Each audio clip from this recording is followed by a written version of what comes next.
তারপর আমি জানি না আপনি আমার ভাগ্যে আছেন কি নেই, কিন্তু আমি আমার মনের কথাটা আপনাকে বলতে পেরেছি, এতেই আমি অনেক খুশি।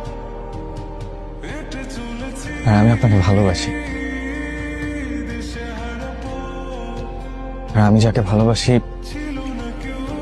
আমার মনে হয় তার জানা দরকার যে আমি তাকে ভালোবাসি। Best of luck. দুদিন পরে একটা মেয়ের বিয়ে, আর তুই কি করলি?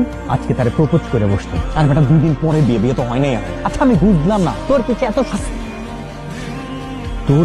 এত সুন্দরী সুন্দরী মডেলরা ঘুরলো, কাউরে কাউরে পাত্তা দিবি না। শেষমেশ বিয়ে হতে যাওয়া একটা মেয়ের প্রেমে এতই পাগল কি, পুরা মনে করে জ্ঞান গুণ যা আছে সব হারাই ফেললি।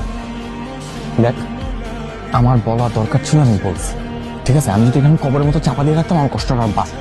কথা যদি কবরের মতো চাপা নাও দেই, সিম্পিয়ার হবু জামাই যদি কথাগুলো জানতে পারে, আমাদের দুজনকে স্ট্রেট কবরের মধ্যে ঢুকাই দিবে। এরপরে কবরের উপরে সূর্যমুখী ফুল গাছ লাগায়, তাতে জারি করে পানি ঢালবে। এখনো জানিয়ে একটু কাজ ছিল, আমরা এক্ষুনি চলে যাব।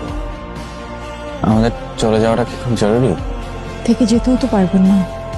একটা বিয়েতে ওয়েডিং ফটোগ্রাফি করতে এসে বিয়ের কনেকে প্রপোজ করে ফেললেন, তাকে পাবেন না এটা জেনেও। যাকে ভালোবাসি তাকে পেতেই হবে, সেটা আপনাকে কে বলল? না পাওয়ার মধ্যে ভালোবাসা থাকে, যদি সেই ভালোবাসা নিঃস্বার্থ হয়। আমি আপনাকে ভালোবাসতে পেরেছি, এটাই আমার জন্য অনেক বেশি। এভাবেও ভালোবাসা যায়? কাউকে না পেলে তো ভালোবাসা কমে যায় না। আর গ্রেট লাভ স্টোরিজ গুলোতে কেউ কাউকে পায় না।